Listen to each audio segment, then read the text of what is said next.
Hi అండి, welcome to Lakshmidevi channel. ఇవాళ నేను గోధుమ రవ్వతోటి లడ్డు చేస్తున్నా. చూడండి, రాఖీ పండగకి ఈ లడ్డు చేయండి. చాలా సింపుల్గా టేస్టీగా ఉంటుందండి. ఎవరైనా చేయొచ్చు. మరో ప్యాన్ పెట్టుకొని 2 చెంచాల నెయ్యి వేసుకొని గ్లాస్ రవ్వ వేసుకొని వేపుకోండి కలర్ వచ్చేంత వరకు. రవ్వ వేగుతా అంటే కొంచెం మంచి వాసన వస్తుందండి. మంచి వాసన వచ్చిందంటే రవ్వ వేగిపోయిందని మనకు అర్థమైపోద్ది. అలా వేపుకున్న తర్వాత ఒక గ్లాసు రవ్వకి 3 గ్లాసులు వాటర్ తీసుకోండి. వాటర్ తీసుకొని ఒకసారి కలుపుకొని మూత పెట్టేయండి. మూత పెట్టి 1 నిమిషం తర్వాత మధ్యలో ఒకసారి కలపండి. రవ్వ ఉడకటానికి ఒక 10 నిమిషాలు 15 నిమిషాలు పడుతుందండి. గోధుమ రవ్వ కదా, ఎక్కువ టైం తీసుకుంటుంది. ఆవిరి బయటికి రాకుండా మూత కరెక్ట్ ఉన్నది పెట్టుకొని మధ్యలో అలా ఒకసారి తీసుకొని కలిపి చూస్తూ ఉండండి. అడగంటిపోద్ది. అడుగు వంటకుండా కలపండి. దాన్ని అంటుకున్న తర్వాత మరొకసారి కలుపుకొని చూసుకోండి. నీరంతా ఇనికిపోయిందంటే రవ్వ ఉడికిపోయినట్టు.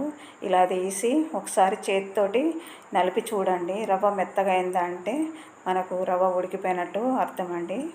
రవ్వ ఎంత బాగా ఉడికి మెత్తగా ఉంటే మనకు లడ్డు కూడా అంత బాగా వస్తుంది. ఒక గ్లాస్ చక్కెరకి ఒక గ్లాస్ రవ్వకి గ్లాస్ చక్కెర వేసాను. కొంచెం ఎక్కువ తినే వాళ్ళు ఉంటే ఇంకొక హాఫ్ గ్లాస్ అయినా వేసుకోవచ్చు. నేనైతే గ్లాసే వేసాను. వేసుకొని మరొకసారి కలపండి. ఇట్లా చక్కెర వేయంగానే నీళ్ళలాగా వచ్చేస్తుందండి. అట్లా వచ్చినాక నేను కలర్ కోసం కొంచెం ఫుడ్ కలర్ వేసాను. అది ఆప్షన్ అండి. ఇష్టం అంటే వేసుకోవచ్చు, లేకపోతే లేదు. వేసి కలరు చక్కెర కొంచెం దగ్గర పడేంత వరకు కలుపుతూ ఉండండి. సిమ్లోనే పెట్టాలి, హైలో మాత్రం పెట్టొద్దు. ఇదంతా దగ్గర పడటానికి మరొక 5 నిమిషాలు పడుతుంది.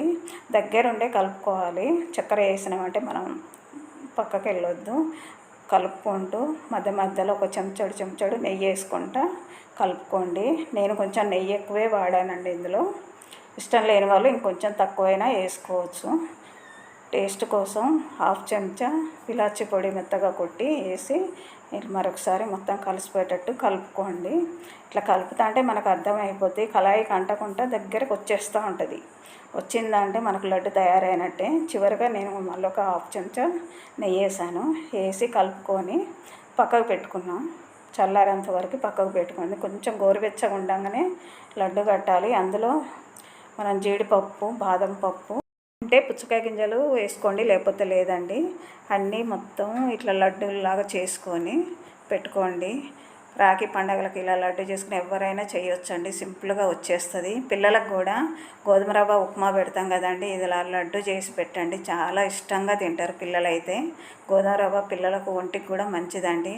మనం బయట కొనుక్కొచ్చుకునే శనగపిండి లడ్డు కంటే ఈ రవ్వ లడ్డు చాలా బాగుంటుందండి. మీకు కనుక నచ్చితే లైక్ చేయండి, షేర్ చేయండి. Thank you.